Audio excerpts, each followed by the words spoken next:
This is the first official God Guide video by IronSkillz, so let's get started right away. Whoa there, Iron, you're overlooking something pretty important. They have no idea who you and I are or what this video's about. Stupid me. Let's get the introductions out of the way. My name's Ironmonger, and I'm pro player. I'm not a pro player. I'm not nearly that good. I'm pro player. It means that I think players should be the ones that decide what items they should buy and how they should play. After all, item choice is just as much of a form of self-expression as playstyle. I, on the other hand, am pro build. I believe that you should buy items that are recommended to you by more experienced players. That way you can focus more on improving your skill. You shouldn't worry too much about items until you get really good at the game. After all, an item is just stats, but skill wins games. He's Skills Man, by the way, but we work together to give advice and help out new players. There might be a tip or two that players who've been around a while can pick up. Now, about this video. Because every god is unique, it can be a little difficult to pick up a new god and play them. Items interact differently, abilities function their own way, and the god requires a unique mindset.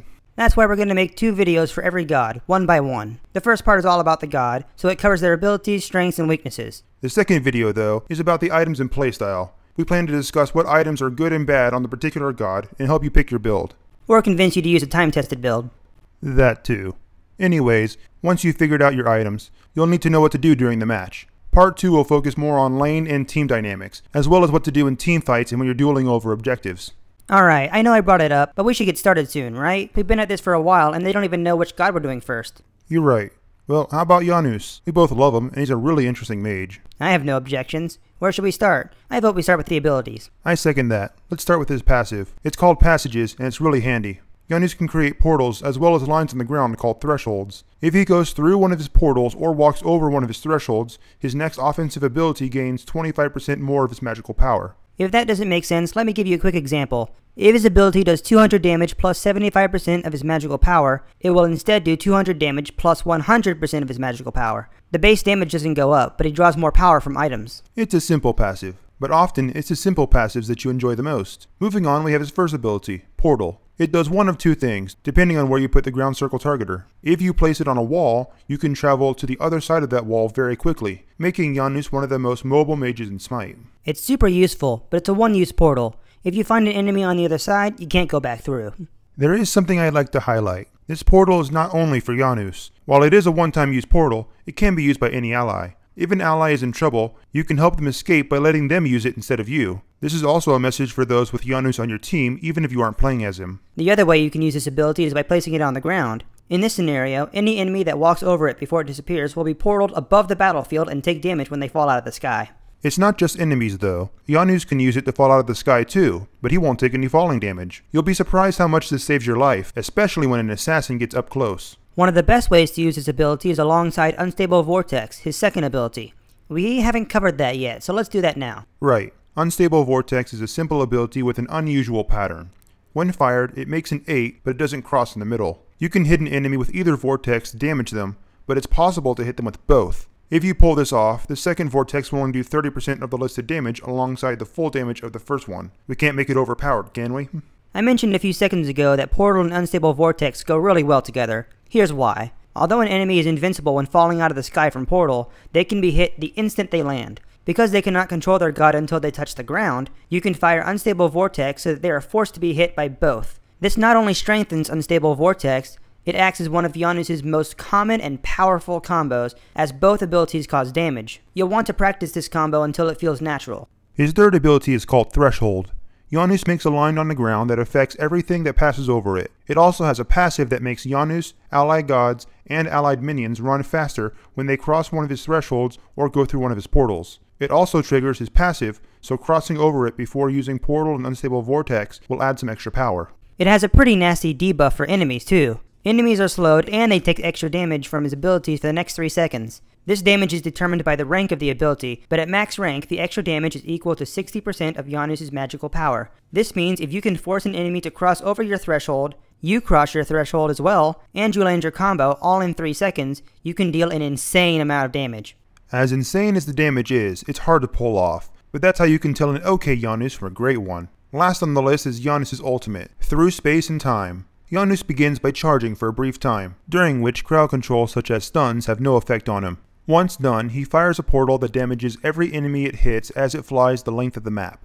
While the damage isn't very impressive at close range, it grows in power as it travels. In fact, if you hit someone roughly half the length of the map away from you, the damage they receive is double the listed amount. Keep this in mind if Janus is your enemy. Unless you know for a fact that Janus' ultimate is recharging, don't turn your back on him or he'll scatter you across every dimension. I'm not so sure about every dimension. He's the god of transitions. He embodies the difference between the past and the future. Therefore, it's more like you're being ripped apart through time. Technicalities. Anyways, there's one more aspect of through space and time that needs to be covered. For a large amount of the Ultimate's path, if the portal hits a wall, a portal just like those created by Janus' first ability will be made. However, these portals differ in one aspect. For 10 seconds, they can be used as often as you and your allies want. It's a great way to ambush the enemy team when they're trying to attack the fire giant. Surprise! You forget about us? It's certainly a perk. Speaking of which, why don't we cover Janus' strengths and weaknesses now that we've covered all of his abilities? Got it. I'll start. One of Janus' biggest strengths is his mobility. You probably noticed by now that not much can get in his way. He can go through walls for crying out loud. True, and he has a movement speed boost as well. Additionally, if he decides to use his ultimate to get to a location on the map, he can ignore multiple walls. On top of that, his allies can follow him since the portals his ultimate makes aren't one-use portals. Don't forget how good he is at chasing. It's hard to escape Janus when he can go around the corner faster than you. Okay, another strength is his combo damage output. Walk over a threshold, land a ground portal, and land a double unstable vortex. Pull that off and wow, the damages. It's not the easiest combo to pull off though. Portal has a short delay, meaning that you have to aim where the enemy is going, not where they are, or else to walk off of it before the portal starts sucking in enemies. Yeah, but it's still worth listing as a strength. I'm not denying its strength. I'm just saying that it's something you're going to need to practice. If I may, I'd like to give the next strength. Janus is one of the few gods in Smite that can save allies rather than just himself. As I mentioned, allies can use portals too. So long as the ally realizes the portal is for them, this can result in very important plays. I've had my share of butts saved by a portal. Last but not least, while it's small and hard to hit, Janus has crowd control. This can be used to interrupt enemies if they aren't immune, and boy does it come in handy. Look out for enemies that have abilities that require them to use it constantly. For example, you can use it on Anubis while he's using Plague of Locusts. Sadly, Janus isn't perfect. He's awesome, but he's got his flaws. Let me give an example. Janus' portals are really useful, but you may not know that passing through one is considered a movement ability. If you're crippled, tough luck. This is why you might see players use Poseidon when they know Janus is on the other team. Whirlpool cripples enemies, so if he places one at the base of a wall portal, it can only be used from the other side, which you wouldn't really enjoy since the Whirlpool is waiting for you.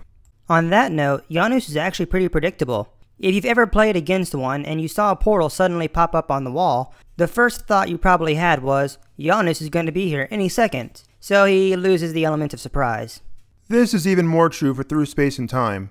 It's rare for Janus to use it and not have plans to use the portals. It tends to give enemies a large flag, and they'll often retreat unless they know they can ambush him. He's also not the hardest god to dodge. Iron pointed it out a few minutes ago, but it's not just portal. Unstable Vortex moves in a weird figure-8 pattern, so if you stand in one of two right spots, you could be right in front of Janus and ignore the vortexes completely. And don't get me started on how hard it is to use through space and time offensively. Alright, I think we've covered a lot of ground, don't you? Yeah, we explained his abilities and pointed out his strengths and weaknesses. Is there anything else? There's actually a lot we haven't covered, but that's because this is a two-part video. It's like when you forge a sword. It's not one solid thing. It's made of a hilt and a blade. We've built the hilt since we've got a handle on the god now. But we need to make the blade so that we can put this knowledge to good use. Right. That's why we're going to cover the items in combat in the next video. If you liked part 1, we hope you'll join us soon on part 2.